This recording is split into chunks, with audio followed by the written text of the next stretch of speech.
हामीहरूमाथि पनि एउटा आक्षेप के लगाइन्छ भने तपाईहरू कथा मात्र गरेर बस्नुहुन्छ, अरू केही थाहा रहन्छ तपाईहरूलाई, कथा गर्नुस् बस्नुस्। संसारमा कत्रा कत्रा समस्याहरू भइराखेका छन्। अब ती समस्या समाधान गर्नका लागि अघि बढ्नु छैन, फेसबुकमा कथा गर्यो बसो, आनन्द छ। यस्तो गरेर नि हुन्छ, अलि समाज सेवा गर्नलाई निस्किनुस् बाबा भन्छन्। यो कथा पुराना जमानाका काल्पनिक कथा, दन्त्य कथा भनेर मान्छेले आरोप लगाउने गर्छन्। यस्ता कथाहरू गरेर समाजलाई के फाइदा छ भन्छन्। तर मान्छेहरूको यो चेतना एकदमै हानिकारक चेतना छ। हानिकारक चेतना, खतरनाक चेतना के हो भन्दाखेरि आजभोलि जब व्यक्तिहरूले यसरी आध्यात्मिक ज्ञान प्रचार गरेको देख्दाखेरि उनीहरूले यसलाई समाज सेवा नदेख्नुको जुन कारण छ नि, जसले समाज सेवाको रूपमा देखिराखेका छैनन् यो भगवत भक्तिको अथवा यो कथा वाचन कथाको प्रस्तुतिलाई, उनीहरूको धारणा के हो भन्दाखेरि उनीहरूले जुन समाज सेवा भनेर बुझेका छन् नि, ठ्याक्कै त्यही भयो भने समाज सेवा हुने, त्यसको अलावा अलिकति मात्र पनि दायाँ र बायाँ भयो भने समाज सेवा नहुने भन्ने उनीहरूको धारणा छ। जस्तो समाजमा हरेक वर्गले समाज सेवा गर्न सक्छ क्या।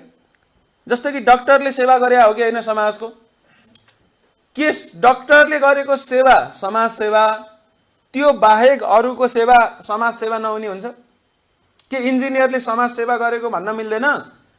अब डाक्टरको समाज सेवा मन पर्ने मान्छेलाई इन्जिनियरको सेवालाई सेवै देखेन भने के हुन्छ? उसले इन्जिनियरले त सेवै गरेका छैन भन्न मिल्छ?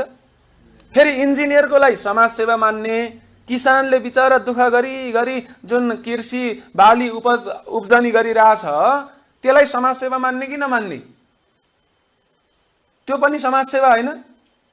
फेरि जुन किसानले गरिरहेछन् अब रेमिटेन्स कमाउनका लागि देश विदेशमा पसिना बगाइराखेका छन् कतिपय होइन, अब दाजुभाइ दिदीबहिनीहरूले, त्यो पनि समाज सेवालाई हेर्ने कि नहेर्ने? त्यसलाई पनि होइन, अहिले आफूले खाइ नखाइ पनि होइन, जब जब कुनै प्राकृतिक प्रकोपहरू समस्याहरू हुन्छन् मान्छेहरूले पुरा आफ्नो त पसिनाले उब्जाएको अथवा आर्जन गरेको धन समाजको सेवामा प्रयोग गरिरहेछन्। त्यसलाई समाज सेवा मान्ने कि नमान्ने? के विद्यार्थीले पढेकोलाई अब समाज सेवा नमान्ने? के शिक्षकले अध्यापन गराएकोलाई समाज सेवा नमान्ने? भनेपछि सार के भन्दाखेरि समाजमा हरेक व्यक्तिले एउटा निश्चित ढङ्गले समाज सेवा गर्ने हो क्या।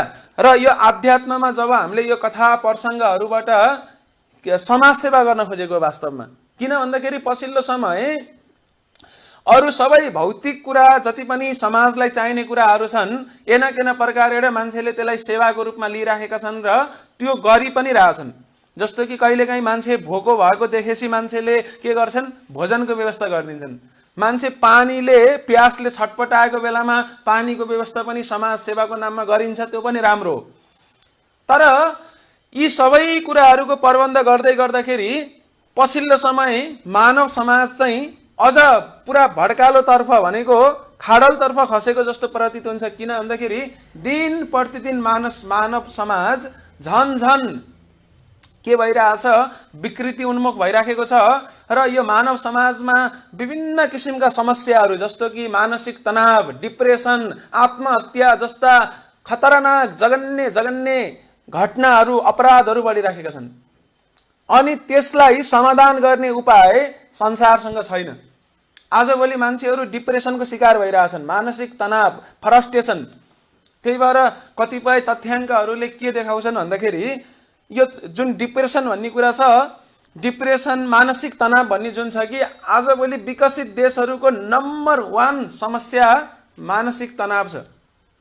अमेरिकामा केही समय अगाडि गरेको अध्ययनले के देखाएको थियो भन्दाखेरि त्यहाँ चाहिँ धेरै खपत हुने औषधि मध्ये यो डिप्रेसनको औषधि, मानसिक तनावलाई घटाउने औषधि चाहिँ टप 10 पोजिसन, 1 देखि लिएर 10 नम्बरसम्म सबभन्दा बढी खपत हुने औषधिको लिस्टमा 9वटा औषधि चाहिँ डिप्रेसनका औषधिहरू रहेछन्, सबभन्दा बढी खपत हुने। अनि 10औं नम्बरको स्लिपिङ ट्याब्लेट भनेको मान्छेलाई निद्रा नलागेर सुत्नका लागि, निदाउनका लागि पनि के गर्नु परिरहेछ? स्लिपिङ ट्याब्लेट खानु परिरहेछ, होइन र? त्यस्तो स्थिति छ। त्यसो हुँदाखेरि पछिल्लो समय यत्र तत्र मान्छेहरूमा जुन मानसिक समस्याहरू बढिराखेका छन् ती सम्पूर्ण मानसिक समस्याहरूलाई समाधान कसरी गर्ने त्यसको उपाय आधुनिक विज्ञानसँग पनि छैन र हो त्यो समस्यालाई समाधान गर्न सक्ने क्यापासिटी त्यो क्षमता चाहिँ हाम्रा वैदिक ग्रन्थहरूमा छ। हाम्रा ऋषिमुनिहरूले हाम्रा अग्रज पूर्ववत आचार्यहरूले हामीलाई त्यसको विस्तृत के गर्नुभएको छ समाधानको उपाय दिनुभएको छ, रोगको औषधि दिनुभएको छ। र त्यो रोगको औषधि के हुन्छ भन्दाखेरि मानसिक रोगको औषधि मानसिकै हुन्छ भनेको मानसिक र आध्यात्मिक तरिकाले हामीले त्यस्ता समस्याहरूलाई जुन समाजमा देखिएका छन् त्यसलाई समाधान गर्न खोज्दैछौँ र त्यो कुरा बुझाउनका लागि अब हाम्रो दिमाग के छ, धेरैको दिमाग चाहिँ डल एकदम मन्द बुद्धिवाला छ। हाम्रो दिमाग मन्द बुद्धिले हामी ग्रस्त छौँ र मन्द बुद्धिले ग्रस्त भएका व्यक्तिहरूलाई जुन सकारात्मक सन्देश दिनका लागि पोजिटिभ मेसेज दिनका लागि हैन त्यो सन्देश प्रवाह गर्नका लागि कथाबाट के हुन्छ सजिलो हुन्छ। कथा यदि हामीले वाचन गर्यो भनेपछि कथाको के हुन्छ मोरल स्टोरिजहरू आउँछन् के त्यहाँ। त्यसो हुँदाखेरि यो भागवतको जुन तेस्रो स्कन्द हामीले यहाँ प्रवेश गर्दैछौँ तेस्रो स्कन्दमा अध्याय 1 देखि अध्याय 4 सम्म एकदमै गहन सिद्धान्तको चर्चा भएको छ। तर त्यो सिद्धान्त सिधै बुझ्न गाह्रो हुँदाखेरि विदुरलाई जुन मैत्रेय मुनिले सिद्धान्त वर्णन गर्नुभएको थियो त्यसलाई सुत गोस्वामीले सौनक आदि मुनिहरूलाई कथाको रूपमा वर्णन गर्दै हुनुहुन्छ। भनेको सुखदेव गोस्वामीले परीक्षित महाराजलाई पनि कथाको रूपमा वर्णन गर्नुभएको थियो जुनमा भगवान श्री कृष्णले वृन्दावनमा हुँदाखेरि के लीला गर्नुभयो त्यो लीलाको मोटामोटी विवरण दिनुहुन्छ। त्यो कथा आउँछ के कृष्णले वृन्दावनमा गरेका लीलाहरू। अनि त्यस पछाडि कृष्ण वृन्दावन भन्दा बाहिर भनेको मथुरामा अनि त्यसपछि द्वारिकामा गएर के लीलाहरू गर्नुभयो ती पनि कथा वर्णन गर्नुहुन्छ। जब कथा वर्णन हुन्छ त्यस पछाडि एकादेशको कथा भनेपछि निदाउन लागेको व्यक्ति पनि एकछिन यसो झस्कन्छ एकादेशमा के भए रहेछ भनेर। अनि त्यस पछाडि त्यसको इसेन्स बल्ल हामीले बुझिन्छ। कुरा बुझ्नुभयो कि भएन? अनि यो चाहिँ अध्याय 1 देखि अध्याय 4 सम्मको कुरा भयो।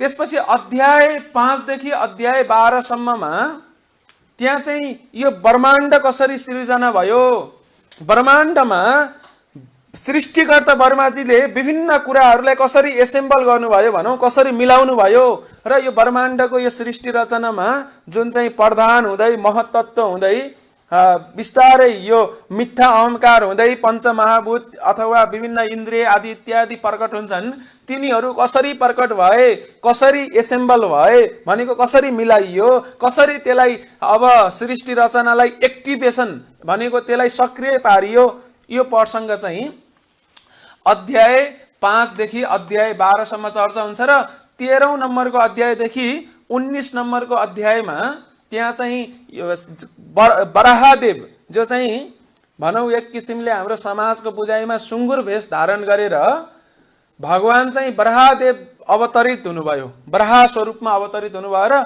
उहाँले चाहिँ पृथ्वीलाई के गर्नुभयो उद्धार गर्नुभयो, हिरण्याक्षलाई मार्नुभयो र यो प्रसङ्गमा भनेको अध्याय 13 देखि अध्याय 19 सम्म बराहदेवको कथा वर्णन गर्नुहुन्छ सुखदेव गोस्वामीले। अनि त्यसपछि 20 नम्बरको अध्यायदेखि 24 नम्बरको अध्यायसम्म कसरी यो संसारमा विभिन्न प्राणीहरू विस्तार भए। जस्तो कि हामीले हेर्न सक्छौँ सृष्टिको प्रारम्भमा जब ब्रह्माजीलाई भगवानले यो सृष्टि रचनाको कार्य दिनुभयो त्यसपछि उहाँले सबैभन्दा पहिला कसलाई सिर्जना गर्नुभएको थियो हैन विभिन्न अविद्याहरूलाई सिर्जना गर्नुभयो। तत्पश्चात 4 कुमारलाई सिर्जना गर्नुभयो सनक सनातनहरूलाई। तर सनक सनातनहरू उहाँहरू सिर्जना हुँदाको बित्तिकै जन्मदाको बित्तिकै मनबाट जन्मदाको बित्तिकै उहाँहरू चाहिँ के गर्नुभयो एकले अर्कालाई वरदान दिनुभयो कि सधैँभरि बालकै रहिराख्ने ताकि ठुलो भएर विवाह गर्न नपरोस् भनेर। अनि त्यसपछि सृष्टिकर्ता ब्रह्माजीलाई रिस उठ्छ, पुत्र प्राप्ति गर्लान्, वंशावली विस्तार गर्लान्, वंशज विस्तार गर्लान् भनेका पुत्रहरूले त्यस्तो नगरे पछाडि उहाँ रिसाउनुहुन्छ र उहाँको क्रोधबाट चाहिँ एकादश रुद्र प्रकट हुनुहुन्छ हैन। शिव तत्त्व पहिल्यैदेखि थियो तर प्रकट हुने बेलामा यसरी भनेको ब्रह्माजीको क्रोधबाट प्रकट हुनुहुन्छ। त्यस पछाडि उहाँले विभिन्न ऋषिमुनिहरूलाई फेरि सिर्जना गर्नुहुन्छ। अनि तत्पश्चात अब यो प्रसङ्गहरू सबै अगाडि बढे पछाडि कर्दम ऋषिको प्रसङ्ग आउँछ। कर्दम ऋषिले कोसँग विवाह गर्नुहुन्छ? देवहुतिसँग विवाह गर्नुहुन्छ। र कर्दम र देवहुतिबाट 9वटा पुत्री र 1 पुत्र उहाँलाई प्राप्ति हुन्छ र ती 1 पुत्रको नाम के थियो? भगवान कपिलदेव। र अरु 9वटा छोरीहरू र त्यसरी सबैजनाबाट अब फेरि के हुन्छ? वंशावली विस्तार हुन्छ। र यो वंशावली कसरी विस्तार हुन्छ भनेर अध्याय 20 देखि अध्याय 24 सम्ममा यो कुरालाई व्याख्या गरेको छ। अनि 25 नम्बर अध्यायदेखि 33 नम्बर अध्यायसम्ममा भगवान कपिलदेवले माता देवहुतिलाई जुन शिक्षा दिनुभएको थियो त्यसलाई सांख्य दर्शन भन्छ। त्यो सांख्य दर्शनको सांख्य योगको बारेमा यो भागवतको तेस्रो स्कन्धमा वर्णन छ। त्यही भएर सरसर्ती 33 वटा अध्यायहरू रहेछन्। 33 वटा अध्यायलाई चाहिँ 5 वटा भागमा विभाजन गर्न सकिँदो रहेछ। अध्याय 1 देखि अध्याय 4 सम्म भगवानका कथाहरू वर्णन गर्नुहुन्छ। जुन कथा चाहिँ विदुरलाई कसले वर्णन गर्नुभएको थियो? उद्धवले र पछाडि मैत्रेयले वर्णन गर्नुभएको थियो। अनि अध्याय 5 देखि अध्याय 12 सम्म सृष्टिको ब्रह्माण्डको बारेमा वर्णन गर्नुहुन्छ।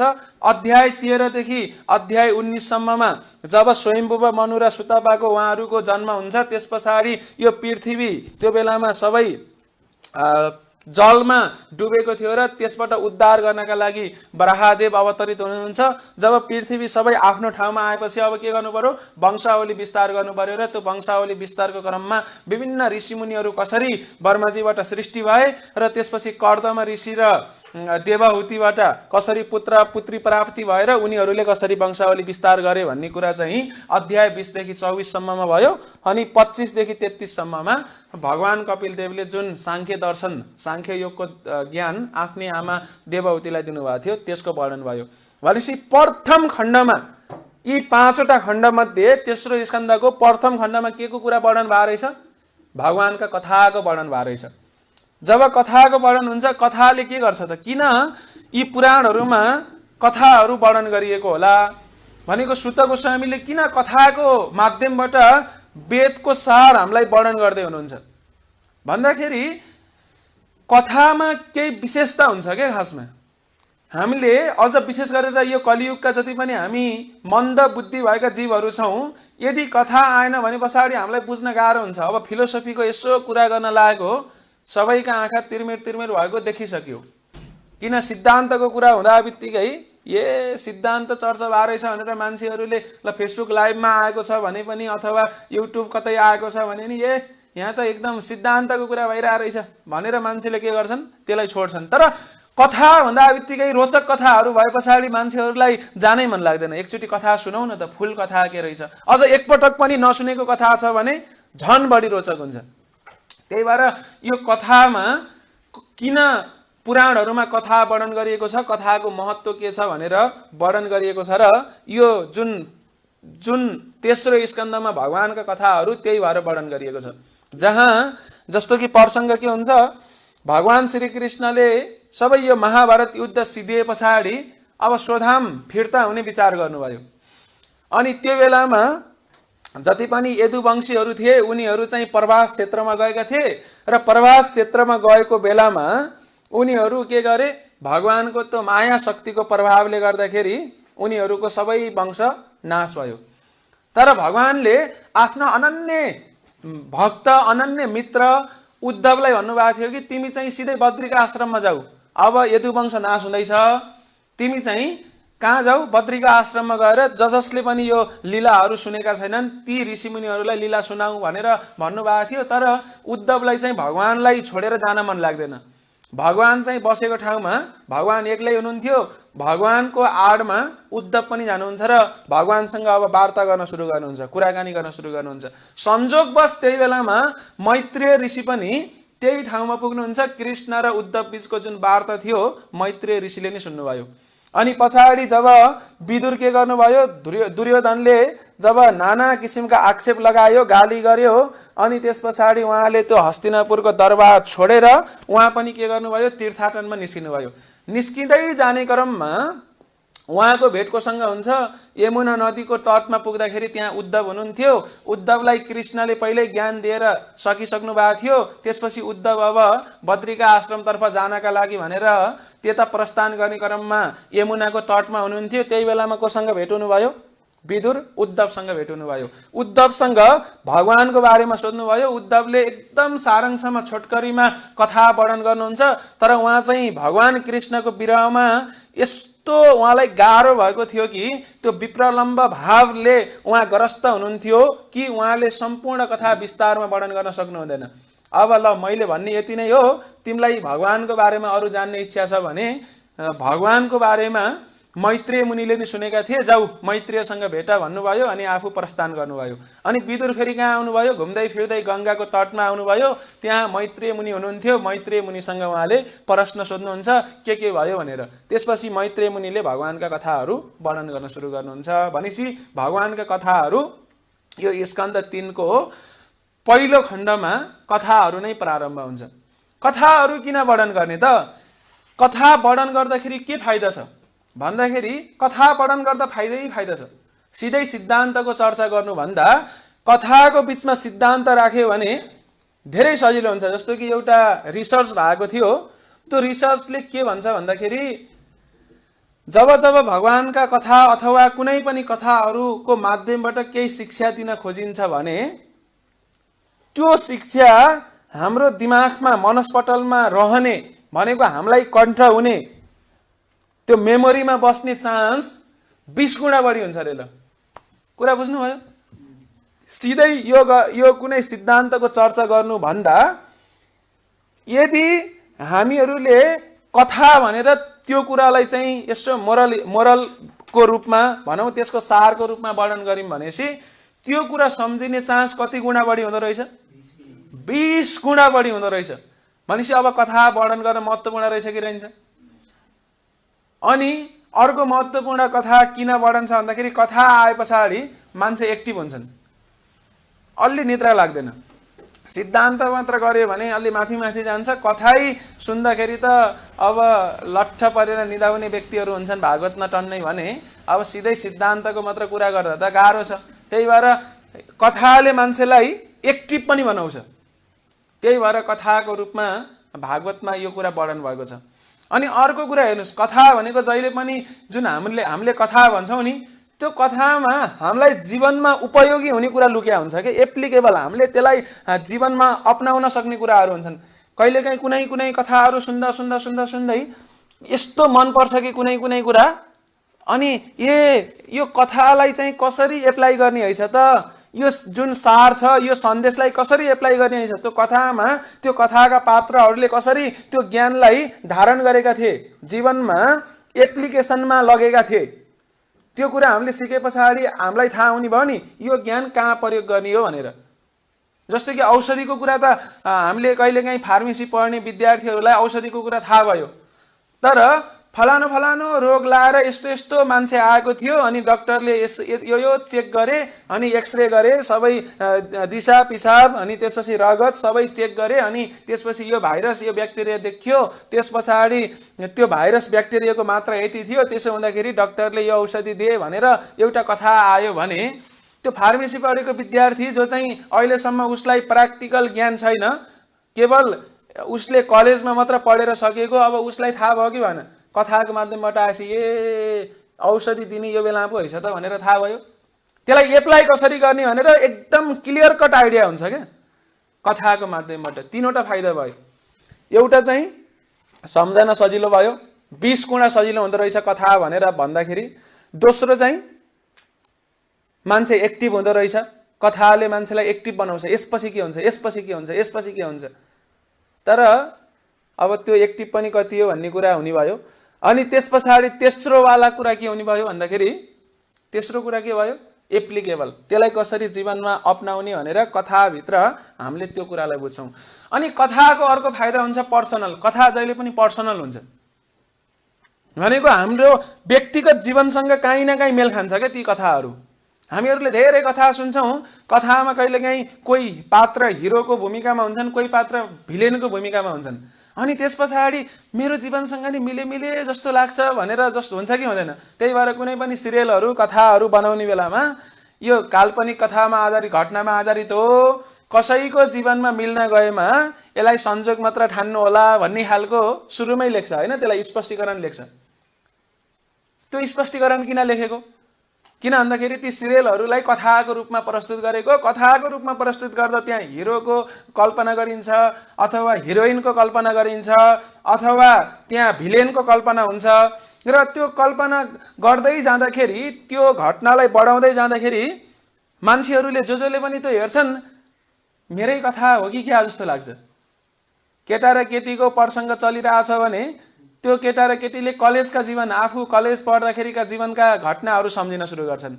भनेको पर्सनल जस्तो हुन्छ क्या, त्यो हिरो जस्तो आफूलाई हिरो, म त्यो कथाको हिरो त मै हो होइन, मलाई पनि यस्तो भएको थियो भनेर मान्छेले पर्सनल्ली रिलेट गर्छ। जब पर्सनल्ली व्यक्तिगत जीवनबाट त्यसलाई हामीले नजिकबाट हेर्छौँ, त्यसलाई दाँजेर हेर्छौँ, त्यसपछि त्यो रोज रुचिकर हुन्छ। कथाका चौथो फाइदा, कथा भन्दाखेरिको पाँचौं फाइदा चाहिँ हाम्रो जुन इमोसन छ नि, भित्रपट्टिको भाव, त्यो भावलाई यसले जागृत गर्छ, भित्रै गएर छुन्छ। हजुरहरूले फिल्महरू हेर्नु भएको छ, धेरै भयो हामीले फिल्म नहेरेको योचोटि होइन, तर सुरुमा फिल्म हलमा गएर फिल्म हेर्दाखेरि मैले धेरैचोटि देखेको छु कि होइन मान्छेहरू डुवा रुन्छन्, कोही चाहिँ एकदम खित्का छोडी हाँस्छन्। कतिजना हाँस्नु भएको छ फिल्म हलमा? अहिलेसम्म फिल्म हलमा छिर्नु भएको कतिजना हुनुहुन्छ? एकचोटि फिल्म हलमा नछिरेको को हुनुहुन्छ? फिल्म हलमै नछिरेको एकजना, एकचोटि पनि? फिल्म हलमै नछिरेका पनि हुनुहुँदो रहेछ। ल, यो खुसीको कुरा, हरिबोल। अनि त्यो फिल्म हलमा यसो कहिलेकाहीँ, अब म सानोमा एकदमै धेरै जान्थेँ फिल्म हेर्नलाई। दायाँ हेरो रोएका छन्, बायाँ हेरो रोएका छन्, अनि त्यो पपकर्न जुन समाएको सबै पोखिसकेको छ, अनि त्यो रमाइलो के, त्यो फिल्म हलभित्र जाँदाखेरि एकदम रमाइलो हुन्छ होइन दृश्य। अनि त्यो किन मान्छे रुन्छ होला, किन मान्छे हाँस्छ होला, किन त्यो एक्सट्यासी भावमा आउँछ? किन भन्दाखेरि कथाले भित्र पेनिट्रेट गर्छ, भित्रसम्म हृदयमा गएर छुन्छ। अनि त्यस पछाडि जब त्यहाँ हिरोले चाहिँ भिलेनलाई लखेट्न सुरु गर्छ नि, त्यो कथाको हिरो चाहिँ हेर्दाखेरि त्यो पात्रलाई देखिया हुन्छ, तर त्यो भित्र चाहिँ आफै गएर प्रवेश गरेर मै हो जस्तो फिल हुन्छ क्या। गएर त्यसलाई हान्नुपर्छ भन्दाखेरि जब हिरोले भिलेनलाई हान्न खोज्छ नि, त्यसमा अझ साह्रो हान्नुपर्छ भनेर यता बक्सिङ कसिसकेको हुन्छ। सकिन्छ कि सक्दैन? बक्सिङ बनिसकेको हुन्छ। अनि त्यस पछाडि कसैलाई एकदम खतरनाक कुनै सिनहरू आयो भने के हुन्छ, कुनै हुन्छ नि सस्पेन्स मुभीहरू, थ्रिलर मुभीहरू, डर लाग्दा मुभीहरू, भूत प्रेतका आयो भने चाहिँ उतापट्टि त्यो पात्रलाई चाहिँ भूतले के गरिरहेको हुन्छ, तर्साउन खोजिरहेको हुन्छ, तर यतापट्टि आफ्नो साथो गइरहेको हुन्छ, कता लुक्ने जस्तो भइसकेको हुन्छ। त्यो इमोसनलाई केले सुन्छ? कथाले सुन्छ। त्यस्तै गरेर यो ती कथाहरू त काल्पनिक कथाहरू हुन्, तर जति पनि पुरानोमा वर्णन गरेका कथाहरू छन् यी वास्तविक कथाहरू हुन्। भनेको यो वास्तविक जीवनका घटनाहरू हुन्, वास्तविक कथाहरू हुन्। अनि यी कथाहरूले नि त्यसै गरेर छुँदैन। त्यही भएर राजा कुलशेखर अलवर, जो चाहिँ इतिहासमा एकदमै ठुलो आचार्य हुनुहुन्छ, उहाँले चाहिँ रामायण सुन्नुहुन्थ्यो कि जहिले पनि उहाँले रामायण पढ्नुहुन्थ्यो। उहाँका मन्त्रीहरूले अथवा उहाँका नजिकैका व्यक्तिहरूले रामायण पढेर सुनाउँथे। र त्यो बेलामा रामले जब वनवासमा गएर दुःख पाउनु भएको थियो, उहाँलाई जब अलिकति खानाको गाह्रो हुन्थ्यो, विभिन्न असुरहरूले आक्रमण गर्थे, हजारौं असुरले एउटा रामलाई आक्रमण गर्दाखेरि उहाँ चाहिँ त्यो कथाभित्र छिर्नुहुन्थ्यो। त्यस पछाडि ती सेनापति मन्त्रीहरूलाई तत्काल आदेश दिनुहुन्थ्यो। यो घटना भएको कहिले? त्रेतायुगमा। कुलशेखर राजाले यो कथा कहिले सुन्नुभएको? कलियुगमा, भनेको अस्ति भर्खर 3-4-5 हजार वर्ष अगाडि। अनि राजा कुलशेखरले के गर्नुहुन्थ्यो? त्यो कथा सुन्दा सुन्दै, रामायण सुन्दा सुन्दै, मेरा सेनापति मन्त्रीहरू सबै मेरा रामचन्द्र भगवान अहिले एक्लै हुनुहुन्छ, तत्काल यी सेनाहरूलाई युद्धमा जानका लागि, रामचन्द्र भगवानलाई सहयोग गर्नका लागि भनेर तत्काल सबै सेनालाई उता त्यो दण्डकारण्यतर्फ अगाडि बढाइहाल, चित्रकूटतर्फ अगाडि बढाइहाल, अथवा लङ्कामा गइहाल्नुपर्छ हामीहरू भनेर के गर्नुहुन्थ्यो? आदेश दिनुहुन्थ्यो। राजालाई आदेश दिएपछि के हुन्छ? राजाले दिएपछि त मान्नै पर्यो। अनि अब के गर्ने? अब सबै मुसु भित्रभित्रै हाँस्थे। अनि त्यसपछि तैपनि राजाको आदेशले सबै सेनाहरू निस्किनु पर्थ्यो। अनि फेरि अर्को व्यक्तिलाई यसो कोही मान्छेले त अब त राजा कहाँसम्म जाने क्या? यो त त्रेतायुगको घटना हो, यहाँ कलियुगमा सेना सिपाहीहरू हिँडिरहेछन् अब राजाको आदेश पाएर। यस्तै गरेर त काम भएन भनेर फेरि अर्को जनालाई आएर खबर गर्नुहुन्थ्यो कि ए रामचन्द्र भगवानले ती हजारौं 10,000 असुरलाई एक्लै जित्दिनु भयो नि भनेर फेरि राजालाई खबर गरेपछि जिति नै सक्नुभयो, ल त्यसो भने ती सेनाहरूलाई फिर्ता बोलाऊ भनेर फेरि अर्को आदेश दिनुहुन्थ्यो। अनि फेरि सेनाहरू बेकारमा उता कहाँ जाँदै थिए, फेरि फर्किन्छन्। अनि यस्तो कथा हुन्थ्यो। भनेको के भन्दाखेरि उहाँ कथाभित्र छिर्नुभयो। यो के अरे नित्यानन्द प्रभु पनि होइन, उहाँको पालामा 500 वर्ष अगाडि पनि धेरै यी कथाहरू हुन्थे, भनेको ड्रामाहरू हुन्थे, नाटकहरू। र त्यो नाटक गर्ने क्रममा एकपटक चाहिँ त्यो मेघनाथसँगको युद्धमा लक्ष्मणलाई नागपासले बाँधेको घटना आउँछ नि, रामलाई लक्ष्मणलाई नागपासले बाँधेको घटना। अनि त्यो नागपासले बाँधे पछाडि अनि उहाँहरू जब मूर्छित हुनुहुन्छ, त्यस पछाडि कसलाई बोलाउन जानुपर्ने थियो भन्दाखेरि अब त्यो जडीबुटी ल्याउनु पर्ने, यी सबै प्रसङ्गहरू जुन रामायणमा आउँछ, अब त्यो हनुमानले यो जडीबुटी ल्याउनु पर्ने भूमिका खेल्नु पर्ने। त एकजना व्यक्ति चाहिँ हनुमानको भूमिकामा थिए, नित्यानन्द प्रभु स्वयं लक्ष्मणको भूमिकामा हुनुहुन्थ्यो। त्यसै गरेर त्यहाँ कथा चलिरहेको थियो। अब लक्ष्मण मूर्छित हुनुभयो, बेहोस हुनुभयो। अब उहाँलाई बचाउनका लागि हनुमानको भूमिका के कथामा हिमालयमा आएर सञ्जीवनी बुटी लहर जानुपर्ने, बुटीहरू खोजेर जानुपर्ने। अब हनुमान चाहिँ ल बुटी खोज्नका लागि ड्रामा स्पोर्टबाट निस्किनु भयो। एकछिन बाहिर निस्किए जस्तो गर्नु पर्यो नि, यसो बाहिर निस्केको घरबाट बोलाएछन् उहाँलाई। अनि त्यसपछि म त ड्रामा खेल्दैछु भन्ने कुरा बिर्सेर उहाँ चाहिँ कहाँ जानुभयो, त्यो हनुमान पात्र घरमा गएर अब आफ्नो काम गर्न लाउनु भयो। तर यतापट्टि नित्यानन्द प्रभु त हनुमान आएर औषधि गरे पछाडि वैद्यहरूले औषधि लगाइदिएपछि बल्ल लक्ष्मण बिउजिनु पर्ने थियो नि त। हनुमान त औषधि ल्याउन गएको त हरायो, आउँदैन। अनि त्यसपछि नित्यानन्द प्रभु साँच्ची नै अब त्यो ड्रामामा बेहोस हुनुभएको, बेहोसै हुनुहुन्छ। जसरी लक्ष्मण हुनुभएको थियो त्यस्तै हुनुहुन्छ। अनि यसो गर्दा नि उठ्नुहुन्न, त्यसो गर्दा नि उठ्नुहुन्न, पानी छर्कँदा नि उठ्नु हुँदैन। अनि त्यहाँ कोही बुद्धिमान मान्छेहरू थिए। अनि उनीहरूले सोचे उहाँ चाहिँ कसरी किन यस्तो भएको भन्दाखेरि त उहाँ त यो नाटक खेल्दा खेल्दै लक्ष्मणको भूमिकामा उहाँ हुनुहुन्थ्यो। अब अनि त्यसपछि हनुमान खै त भनेको त खै औषधि लिन गएको के अरे अहिलेसम्म आएन भनेर गएको त हनुमान भनेको त घरमा छौ त। अनि गएर फेरि हनुमानलाई फिर्ता बोलाएर यसो ल एउटा पहाड बोकिया जस्तो गरेर आऊ भनेर फेरि नाटक गरेर अनि त्यो पहाडको औषधि लिएर यसो लगाइदिएको जसो गरे पछाडि नित्यानन्द प्रभु बल्ल बिउजिनुहुन्छ।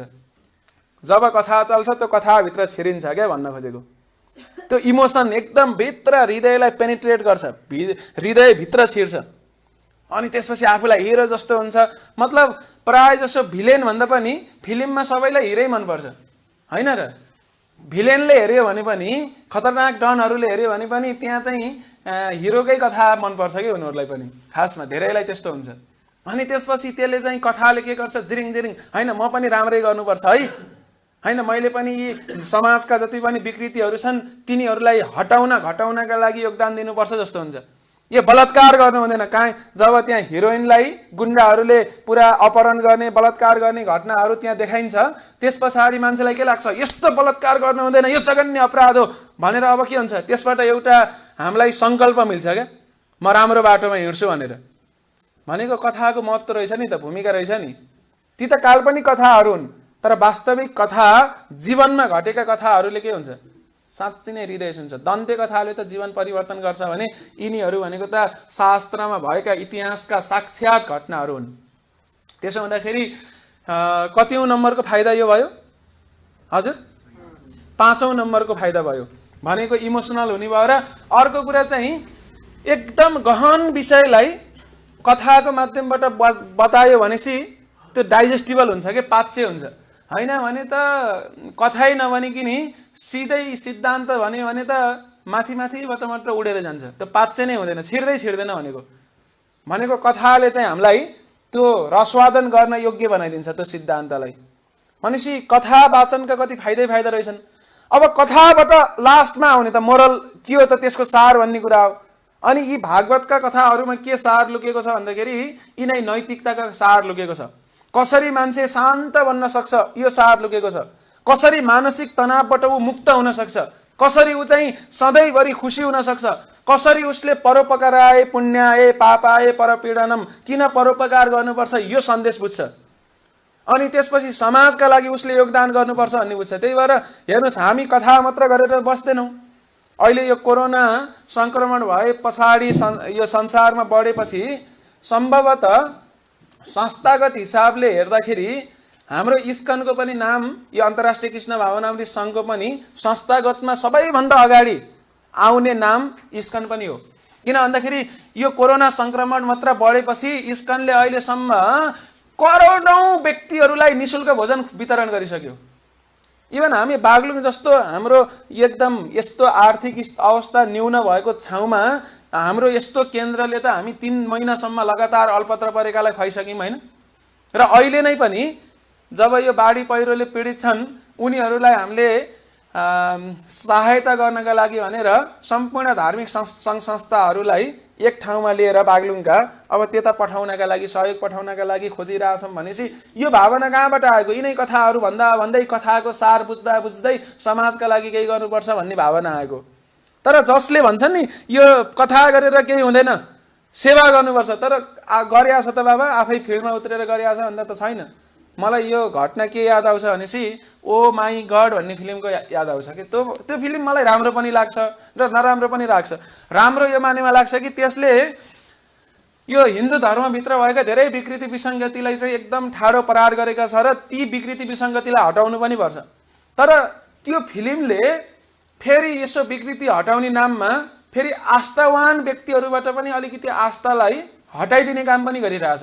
त्यो चाहिँ गलत हो। जस्तो कि त्यो फिल्ममा एउटा नराम्रो कुरा के देखाइन्छ भन्दाखेरि मन्दिरहरूले पैसा सङ्कलन गर्छन् र उनीहरूले चाहिँ त्यो पैसा हैन मान्छेको जुन श्रद्धा छ नि त्यो श्रद्धालाई उनीहरूले बेच्छन् र त्यसबाट चाहिँ आर्थिक फाइदा लिन्छन्, आफू मोज मस्तीमा बस्छन् भनेर छ। त्यस्तो बस्नु हुँदैन। त्यहाँ एउटा कुरालाई के भनिएको छ, शिवलिङ्गमा दुध चढाउने अनि त्यसलाई खेर फाल्ने भन्छन् हैन। यस्ता कुराहरू धेरै उठाएको छ। अनि तिरुपति बालाजीमा चाहिँ दर्शन गर्न गए पछाडि कपाल खौरिने चलन छ र यो कपाल जुन खौरिएको छ त्यो कपाललाई व्यवस्थापन गर्दाखेरि त्यसलाई फेरि अरू कुराहरू के बनाउनलाई प्रयोग गर्छन् हैन, बेच्छन् भन्ने खालको आरोप छ। अनि तर मलाई त्यो फिल्म हेर्दाखेरि, मैले त्यो फिल्म हेरेको भनेको ल्यापटपमा हेरेँ, अनि त्यो फिल्ममा एउटा कुरा चाहिँ त्यो एकदमै त्यहाँ के भन्छ भनेपछि कपाल जसले मान्छेले खौरिन्छन् नि त्यो कपाललाई बेच्नु भनेको त्यो चाहिँ श्रद्धाको धन्दा हो भनेर भनेकै उनीहरूले आरोप त्यो लगाइयो।